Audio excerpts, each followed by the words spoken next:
Hello, I'm Graham Fitch, and I'm going to be talking about a delightful little piece by William Byrd called Coranto, and it's from Trinity College of London, grade 6 main syllabus. Let me say one or two quick words about William Byrd, because he's one of our earliest English composers for the keyboard, not just for the keyboard, also for voice, choir. He's written a wonderful amount of music, which tends to have been a bit neglected because he's kind of old. If you look at his dates, 1540 to 1623, music doesn't begin with Bach. We've got this in the syllabus, and I think if you could explore it, you will love it. There's a couple of things that we have to be aware of when we're playing music of this period. One of them is the lack of dynamic marks that are in the score. Now, we have put in this edition some dynamic marks to act as a guide, which is great. If you feel the dynamics differently, it's okay. You can do them differently. These are only suggestions. Byrd would not have put any dynamic marks in his music. The other thing we've got to remember is that this music was written not for the piano had not been invented, but it was written for the harpsichord or the virginals, which is like a square box version of the harpsichord. We would tend to play less legato on those instruments. So if you approach this music with the idea of a non-legato touch, you'll be basically thinking along the right lines. Let me just show you. I'm going to pick it up from bar 16, the upbeats to bar 16. We've got a stream of quavers.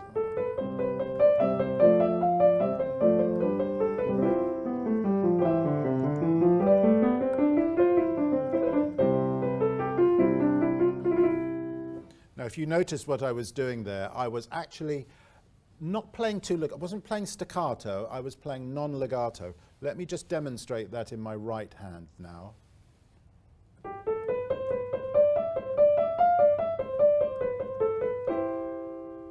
So if I were to play it legato, there would be this kind of difference in the sound.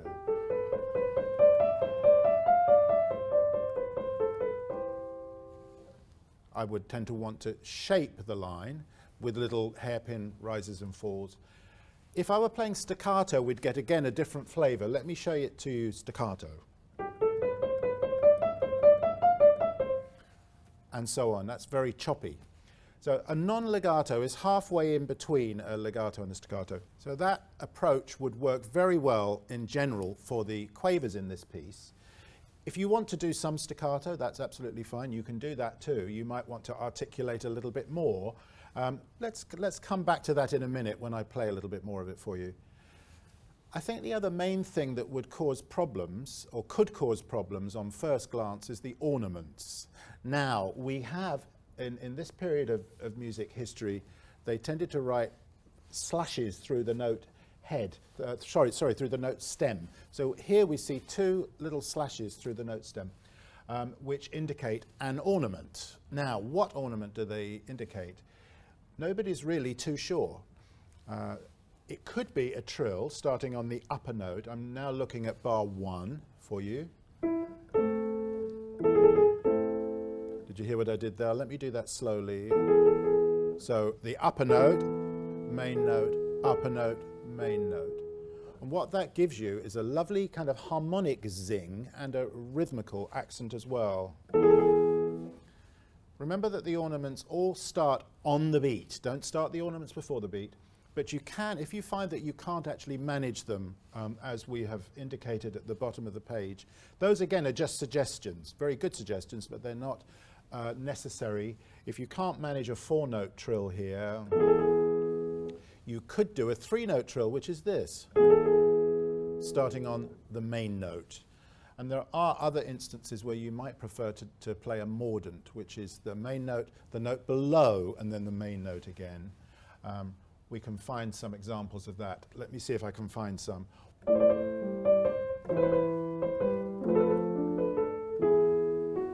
So I almost feel like I can't resist putting another ornament on bar 28, even though one's not written. It would be perfectly fine if you wanted to add another one there. Now, those are quite difficult to manage, 4-note ornaments, but let me now do it with a mordant, which is a 3-note ornament, going back to the same spot.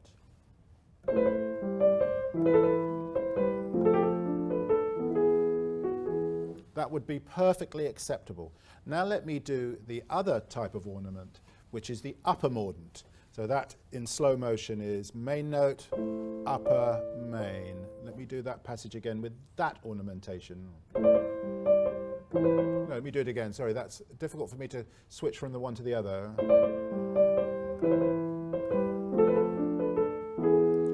And I think the reason I stumbled over that was actually not really the best version. I think the best version would be the upper note.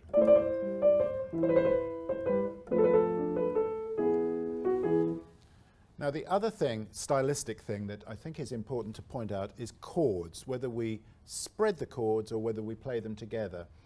Now in this period of music, composers didn't write spread chords. They didn't write the little wavy arpeggio sign because it was just accepted that any chord could lend itself to arpeggiation. So if we look at, where are we now, bar 7, let me play you the first phrase.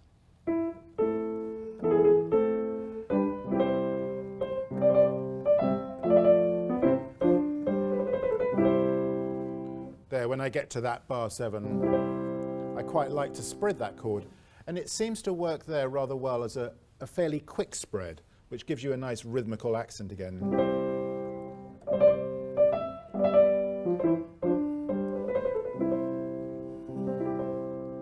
But the one in bar 12, I might want to do a little slower. So bar 11, bar 12. Now I have a new colour.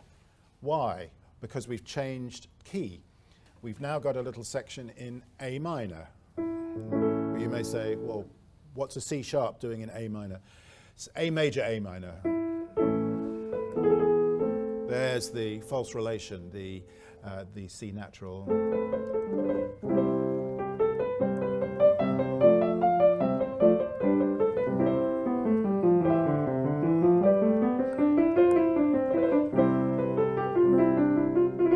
Little break there.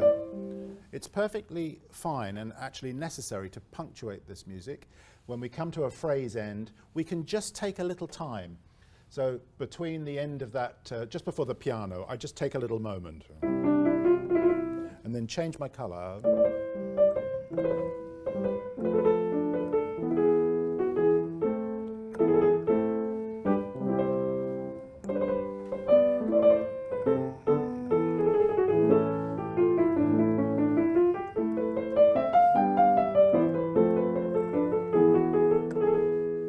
I don't know if you noticed what I did then at bar 37 to bar 38. I couldn't resist putting in a little crescendo there. Why? Well, the music goes up by step to quite a high note in this piece, and that's kind of a moment of excitement, a little bit of an exuberant moment. And it's absolutely fine to put in little crescendo diminuendos to be expressive, to be communicative. Let me do that again.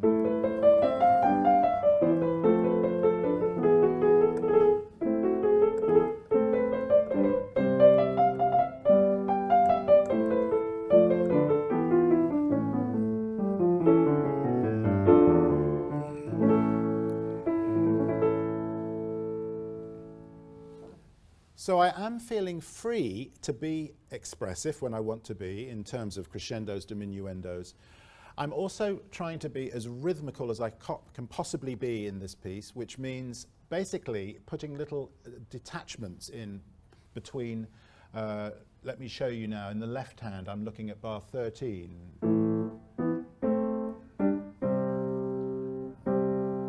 There's a little gap between the minim and the crotchet.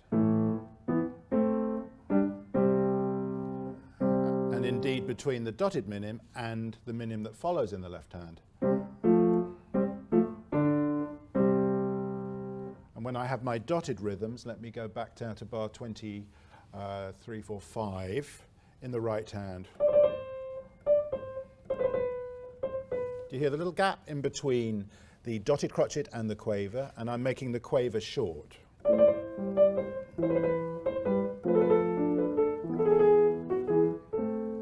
And that's all part of articulation, which we need for this piece. Composers would never have written that in this period.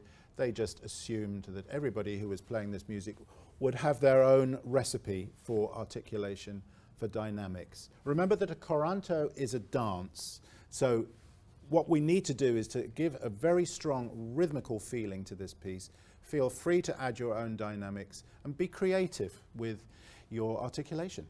I do hope you enjoyed it. It's a fabulous little piece.